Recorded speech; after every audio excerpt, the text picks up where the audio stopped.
loved your daily dose of inspiration with your morning boost. Now, AWB Adventures brings you the complete picture. Welcome to AWB's Boost Bundle, where we've combined all the valuable insights from this week's episodes into one convenient listen.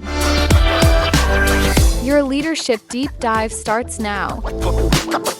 Welcome to your Morning Boost, the podcast designed to give you, our incredible school leaders, the insights and inspiration you need to conquer your day. Happy Monday. Happy August. Holy cow, this year is just flying by. And here we are, it is August. We're kicking off the first Monday of August with our monthly deep dive into the Fitting Five, a handpicked selection of valuable articles that are featured in the Grundmeyer Leader Services newsletter, which that is produced every month by AWB Education. If you didn't receive the August 1st issue last Friday, please reach out to us and we will be sure to get you on that list immediately. Today, we're focusing on a piece that challenges our assumptions about student interaction in a digital age.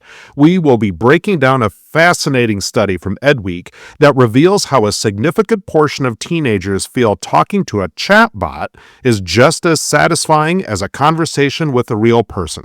And we will explore what this profound shift means for our schools.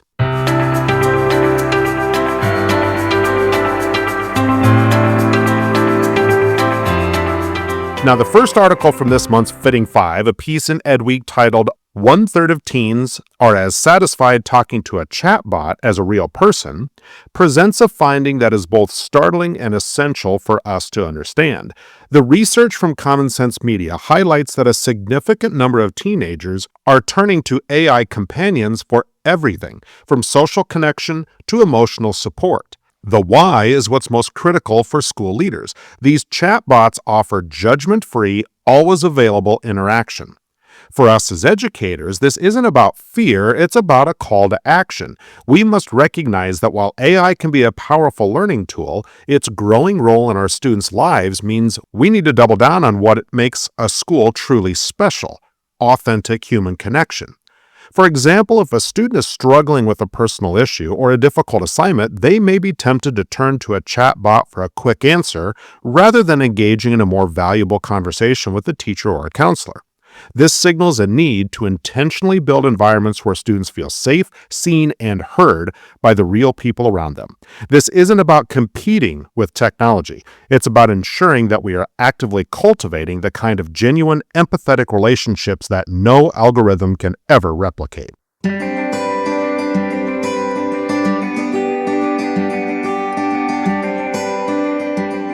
So to wrap up today's dive into this pivotal article, the main takeaway is a crucial reminder that as our students' world becomes more digital, our commitment to fostering human connection must become even stronger. The fact that many teens are finding solace in chatbots challenges us to look inward and how we can make our schools the most supportive, accessible, and empathetic places they know.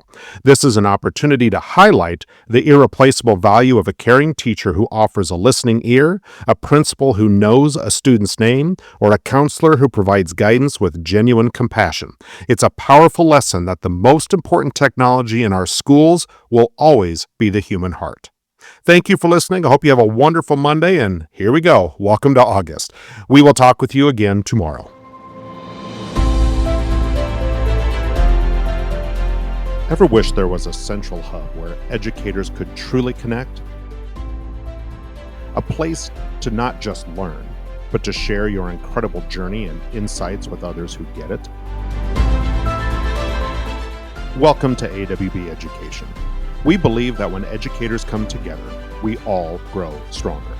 It's a dedicated space for you to share your knowledge, promote your work, and tell your story to a receptive audience of your peers. Think of it as an open invitation. Want to widen your reach and impact more students and teachers? Are you looking to broaden your influence in education? Or perhaps you just want to amplify your knowledge by learning from others? Our commitment is unwavering. AWB Education is and always will be free to contribute to and to get valuable information from. We believe in open access and the power of shared wisdom. Our community is always growing, and we can't wait to hear from you. Join us today and become a part of something special. Amplify knowledge, widen reach, and broaden impact. This is AWB. Welcome to your Morning Boost, the podcast dedicated to equipping you, our incredible school leaders, with the insights and encouragement you need for a fantastic day. Happy Tuesday, everybody. Welcome back. We are continuing our monthly deep dive into the Fitting Five, and today we're focusing on a powerful article from the Grunmeyer Leader Services newsletter titled, Do the Day, Don't Let the Day Do You. This piece challenges us to re-examine how we spend our time and energy and how to consider the profound difference between being a reactive problem solver and a proactive, purpose-driven leader. We'll explore how to take control of your day, your priorities, and your focus.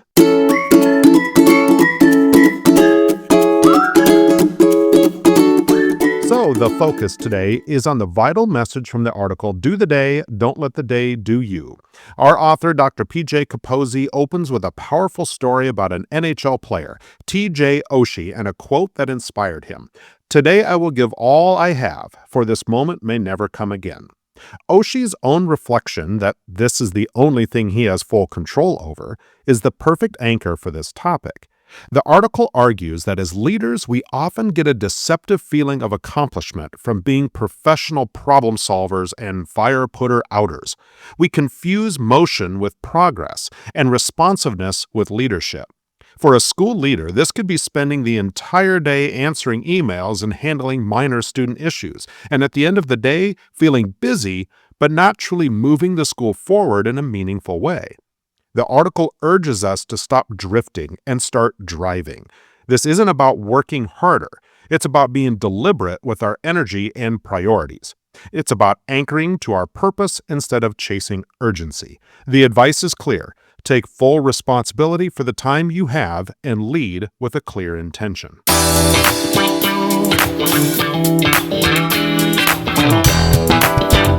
To wrap up, the key takeaway from today's article is a simple yet profound challenge to reclaim our role as proactive leaders. By refusing to let the day dictate our actions, we can create space to focus on what truly matters. This approach not only makes us more effective in our roles, but also brings a deeper sense of fulfillment, reminding us why we have become school leaders in the first place. The most successful leaders aren't the ones who are just the busiest. They are the ones who are the most deliberate, modeling for everyone in their building what it means to lead with purpose and urgency. Thank you for listening. I hope you have a wonderful Tuesday. We'll be back again tomorrow with another article from the Fitting Five. But until that time, have a wonderful day, and we will talk with you again tomorrow. Have you listened to Control, Shift, Lead, the new podcast from AWB Education and Inspired Edification? I think about like a Ryan Sandberg. He kept everything simple. He stayed with the basics. He was never flashy. And I think that's one of the things that people liked a lot about him. Yeah. And he's loyal to the Cubs. And man, we were all loyal to him. Yeah. Well, sometimes, and that's kind of a set of words I like to live by. That's the power of simple. There's a lot of power in that. And I think as educators, certainly educational leaders, we forget about the power of simple.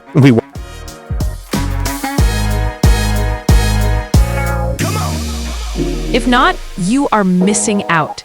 Every month, Jim and Adam bring you 3 things: something you can control, something that will shift your thinking, and something that can help you lead your school district or building.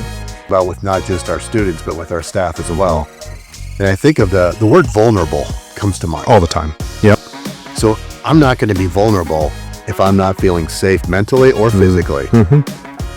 I need our staff to be that vulnerable because I need them to feel comfortable to take risks, try some things, because every learner, we know that the complexities of all that. Yep.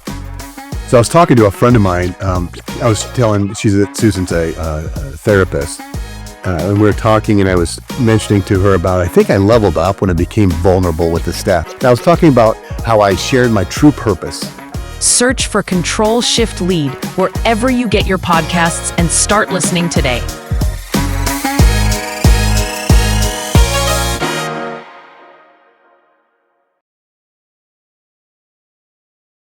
Welcome to your Morning Boost, the podcast dedicated to equipping you, all of our incredible school leaders, with the insights and encouragement you need for a fantastic day. Happy Wednesday, everybody.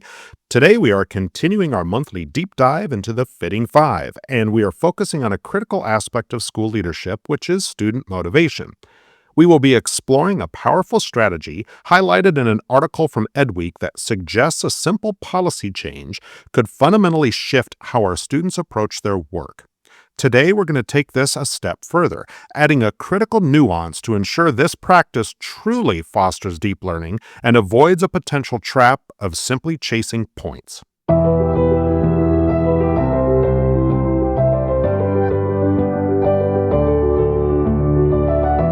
So our focus today is on a thought-provoking article from EdWeek titled, "What Would Motivate Teens to Work Harder in School? The Chance to Redo Assignments." The article presents a compelling argument that one of the most effective ways to boost student motivation isn't through stricter grading or more consequences, but through a thoughtful, well-structured redo policy. And this is where we add our own layer of thought. We as leaders must ensure that through standards reference practices, we do not fall into the trap of simply redoing, but rather focusing on reassessing.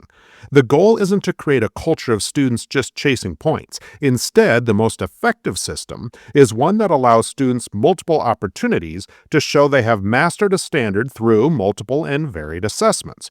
For example, a student might initially fail a writing assignment on a particular standard.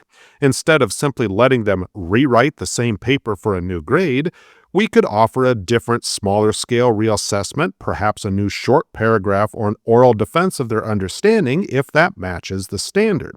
This shifts the focus from the singular artifact to the demonstration of mastery itself, building crucial skills like accountability and true ownership over their learning. It's an approach that doesn't just improve grades, it builds crucial skills, all of which are invaluable beyond the classroom. The article highlights that by giving students a clear path to improvement, we are empowering them to become active participants of their education, not just passive recipients of a grade. And we can do so with even greater intentionality by focusing on reassessment.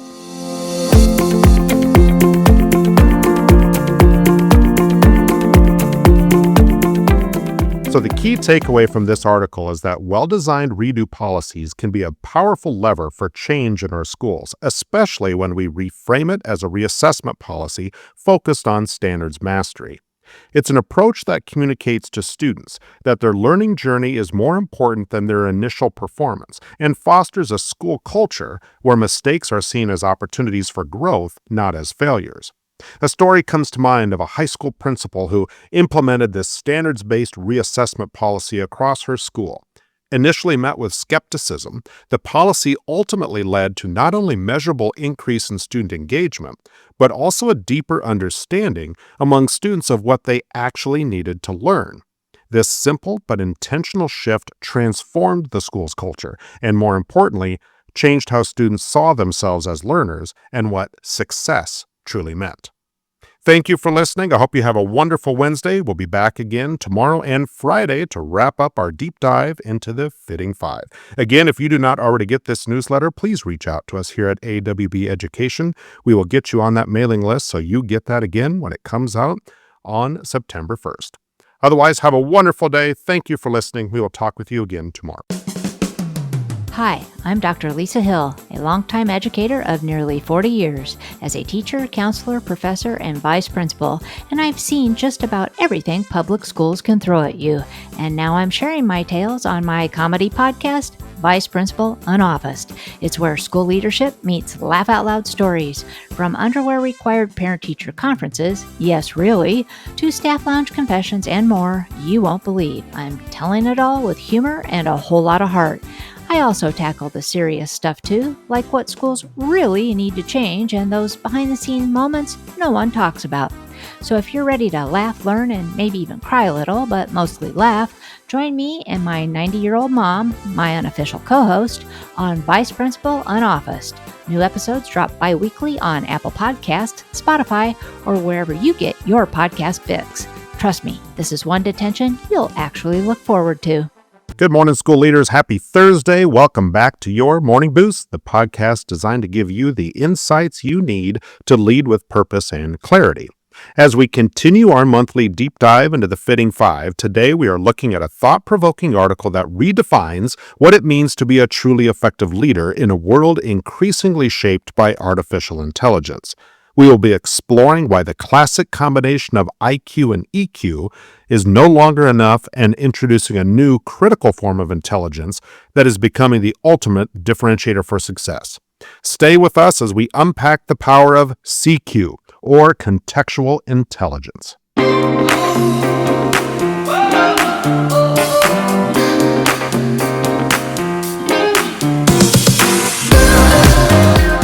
All right, we are back. Our focus today is on a fascinating article from Fast Company titled, "In the Age of AI, IQ and EQ are no longer enough. Here's why."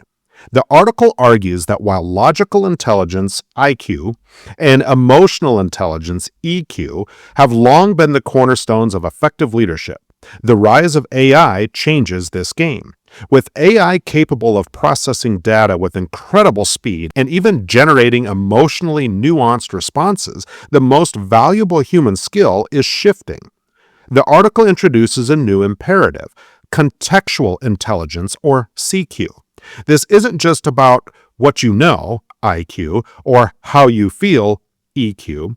It's about your ability to understand the bigger picture, to read the unwritten rules, and to apply your knowledge in a way that is deeply relevant to a specific environment.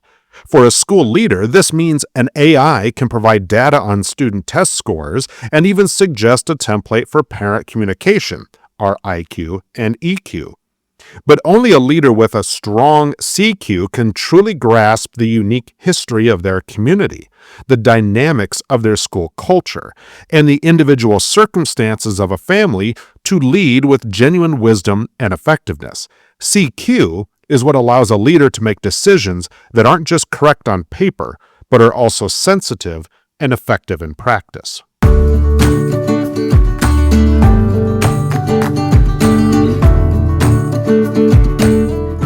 In a nutshell, the article's message is that in a world where AI handles the data and the routine, the ultimate human advantage is the ability to connect the dots and lead with wisdom. This means cultivating an awareness of the unique context in which you operate every single day. A great example is a principal who, in the midst of a challenging budget season, not only understood the numbers, IQ, and the emotional toll on her staff, EQ, but also drew on her deep CQ to see how a new community partnership could be a creative solution to a problem that seemed insurmountable. She leveraged her understanding of the local ecosystem to solve the issue in a way that AI alone never could have, reminding us that the most valuable form of leadership will always be a uniquely and profound human. Thank you for listening. I hope you have a wonderful day. We'll be back again tomorrow to wrap up this week as we dive into our Fitting Five. But once again, have a wonderful Thursday. Thank you for listening. We will talk with you again tomorrow. Where is your kid headed after high school? We are from Carpool to College, two accomplished educators, college and career consultants, and parents who guide families through the entire journey, from freshman year planning to senior year success. Subscribe wherever you get your podcasts. Good morning, leaders, and happy Friday. Welcome back to your Morning Boost. What a week it has been, and we are wrapping up our monthly deep dive into the Fitting Five with an article that offers a perfect and inspiring closing thought. Today, we're focusing on a piece that challenges us to reevaluate our educational priorities and to think critically about what skills truly matter most in the 21st century. We will be discussing how to shift our focus from just teaching content to empowering our students with the foundational skills they need to thrive in an ever-changing world.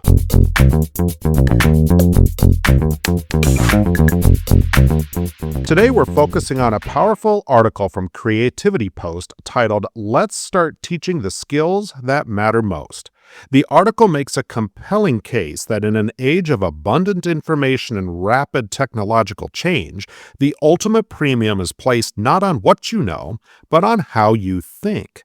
It advocates for prioritizing skills like critical thinking, creativity, and problem solving. For a school leader, this means moving beyond a curriculum focused solely on content mastery to one that is rich in opportunities for students to apply their knowledge in novel ways. A great example of this would be implementing project-based learning initiatives across your school that challenge students to design a solution for a real-world community problem. It allows them to use their knowledge of science, math, and social studies in a truly integrated way. This approach teaches students to collaborate, to be resilient in the face of failure, and to be innovative. It's an educational model that recognizes that with AI tools and instant access to information, our role is not to fill students' minds with facts, but to equip them with the ability to ask great questions, to connect disparate ideas, and to create something new. This is what truly prepares them to be lifelong learners and engaged citizens.